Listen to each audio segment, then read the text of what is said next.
galera, vamos lá, retomando o nosso conteúdo. Nossa aula agora é a aula 12, nós vamos continuar o estudo sobre função. Então, agora a gente vai ver função afim e função constante, tá? Então, vamos ver a definição, né?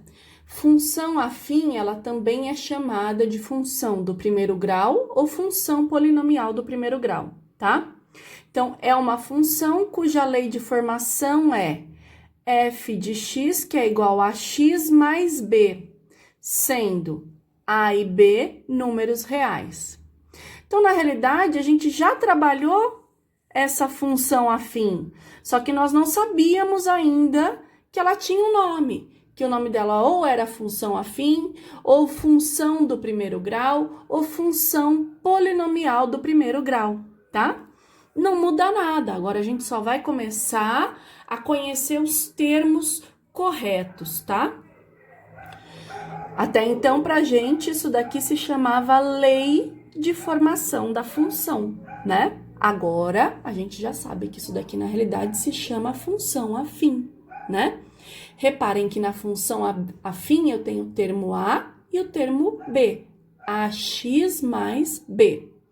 Esse f de x, lembrando que ele é a mesma coisa que o y, que eu trabalhava antes lá na lei da formação da função, tá? Então, se eu falar y igual a x mais b, ou f de x igual a x mais b, eu tô falando da mesma coisa, tá bom? Tô falando de função do primeiro grau, tá? Nesse tipo de função, a é chamado do coeficiente de x, e representa a taxa de crescimento ou a taxa de variação da função. Isso aqui é importante, ó. Ele é quem? É o coeficiente de x. A vai ser multiplicado por x. Esse A pode indicar que a minha função cresce ou que a minha função decresce. Por isso que ele fala a taxa de variação da função. Ou ela pode ser positiva, crescente, ou ela pode ser negativa, decrescente. Quem vai me falar isso é esse carinha aqui, tá? É o A, é esse termo aqui, o coeficiente de x, que vai me dizer a taxa de variação dessa função. Já o termo B, ele é chamado de termo constante, tá? Ele é o termo independente da minha função. Então, a função afim pode ser representada por f de x igual a x mais b, e também pode ser representada por y, que é igual a x mais b. Lembrando que f de x e y são a mesma coisa, tá? Ambas as representações se referem à função afim, à função do primeiro grau, tá? Vamos ver aqui um exemplo de aplicação dessa função do primeiro grau, dessa função afim. Então, dada a função abaixo, construa seu respectivo gráfico. Então, eu tenho aqui, ó, a função f de x igual a 3x mais 2. Quem é 3? 3 é o coeficiente de x, que é o A. Quem é 2? 2 é o termo independente, que é o B, né? Então, o que eu preciso fazer aqui? A primeira coisa, quando eu vejo uma função, é construir uma tabela, né? E atribuir os valores a x. Para que eu vou fazer isso, Pro? Para que eu possa ter os pares ordenados para futuramente construir o gráfico da função, tá? Segundo, o x pode ter qualquer valor que eu quiser, sou eu que vou atribuir o valor a x, né? Mas podemos trabalhar com os valores menos 2, menos 1, 0, 1 e 2. Então, é assim, eu posso colocar 5, eu posso colocar 10, eu posso colocar 20, eu posso colocar 3, eu posso colocar 2,5, 1,5, 0,5. Só que eu tenho que pensar que, substituindo na função, eu vou ter outros números, e esses números vão formar pares. Quando eu tiver que construir um gráfico, imagina se aqui, por exemplo, em vez de 2 fosse 8. Eu ia fazer 3 vezes 8, mais 2. 3 vezes 8 é 24. Mais 2 vai dar 26. Imagina que eu ia ter que colocar 26 pontinhos no meu gráfico, como o meu gráfico não ia ser grande, né? Eu até construí o gráfico para vocês verem né? A anotação desses números aqui no gráfico. Então, repara que quando eu trabalhei com 2 positivo, aqui, ó, no Y, eu já vou ter que marcar 8 pontos, né? Imagina se esse número aqui fosse maior. Então, o ideal é, falou de função, você tem que atribuir valor a x, trabalha sempre com esses carinhas aqui, com essa variação de -2 a 2, tá? A partir daí, uma vez que eu falo que x vale esses valores, eu preciso calcular o x para cada um desses valores na minha função. Então, fiz aqui, ó, f de -2, porque eu atribuí o primeiro valor como -2, f de -1, que eu atribuí x a -1, -1 a x, f de 0, que eu atribuí 0 como valor de x, f de 1, que eu também falei que x vale 1, f de 2.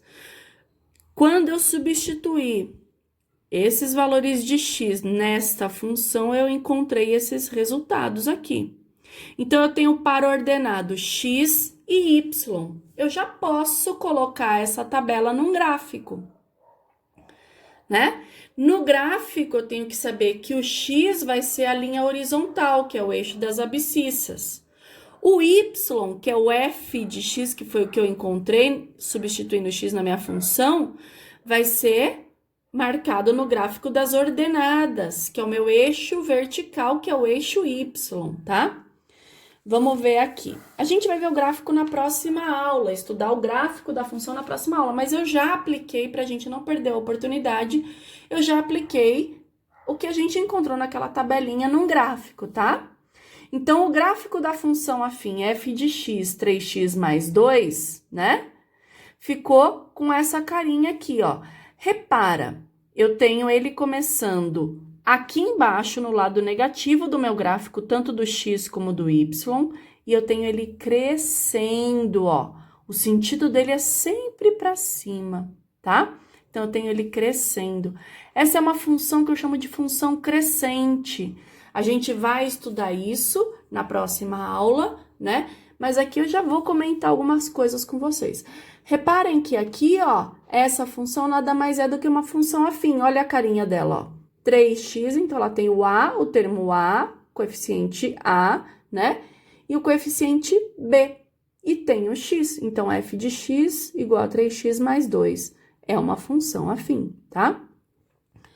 Sempre que eu falar de gráfico, eu vou analisar, um dos termos que eu vou analisar é o coeficiente de x, é o termo a, tá? Então, ó, quando a é maior que zero, e repara que ele é maior que zero, ele é positivo, ó. A minha função, o meu gráfico, sempre vai ser crescente, ele sempre vai para cima. Quando eu tiver o a menor que zero, então, quando a for negativo, essa função, ela teria outra cara. Ela começaria aqui em cima e iria descer. Por quê? Porque ela é decrescente. Como que eu sei? De cara eu já sei. Se eu olhar a minha função afim, o a for positivo, ela é crescente. O a for negativo, que é menor que zero, ela é decrescente, tá, galera? Tem um outro caso quando eu falo de função afim, que é um caso especial. Esse caso especial, ele recebe o nome de função constante, tá? Essa função, ela é constante porque ela é definida por uma fórmula e não importa o valor que eu vou atribuir a x, eu vou ter sempre o mesmo resultado, tá? Então, vamos ver aqui, ó. A lei de formação dessa função constante vai ser f de x igual a k, onde k é representado por um número real, né? E ela vai ser sempre constante. Quando eu falo de função constante, função afim constante, eu tô falando de um número, né? Que sempre, não importa o número que eu vou marcar, ele sempre vai dar uma linha horizontal paralela ao eixo das abscissas, ao eixo x, né? Então, aqui, ó, o gráfico da função constante será sempre uma linha paralela ao eixo x. Então, eu coloquei aqui, ó, f de x igual a 2, né? Então, esse f de x igual a 2, ele me indica que o x é zero e que o 2, que é a função de x, vai ser referente ao valor de y, tá? Então, Esse ponto vai ser marcado no eixo Y, por quê? Porque o x vale 0, como a gente já viu, e o y vale 2.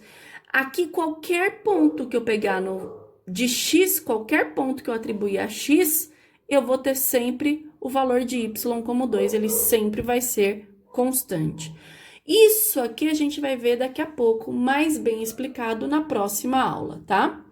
Dessa aula, é muito importante que vocês tenham gravado aí, que agora, o que a gente estudava antes, que a gente chamava de lei de formação da função, agora recebe o nome de função afim, né? É uma fórmula que eu vou aplicar. E essa fórmula, ela tem essa carinha aqui, ó. F de x igual a x mais b, onde o a é o coeficiente de x, e esse a pertence ao conjunto dos números reais. O a vai multiplicar o x, é a vezes x mais b, tá?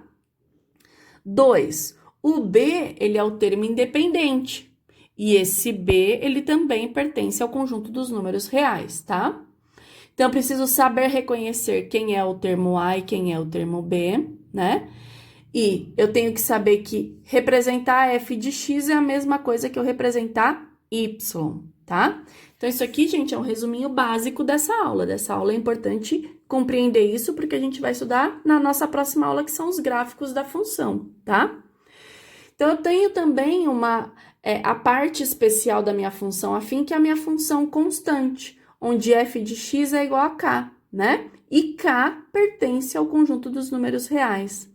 Então, o que é importante? Saber interpretar o problema e representar a lei de formação de cada função. Então, por exemplo, eu posso ter problemas por escrito.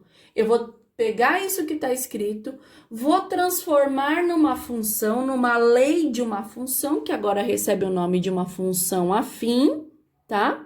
E a partir daí, dependendo do que ele me pedir, eu vou atribuir valores a x e construir o gráfico. Tá bom? Mas dessa aula, o que fica, o que é importante gravar, é esse resumo aqui, tá, galera? Bons estudos!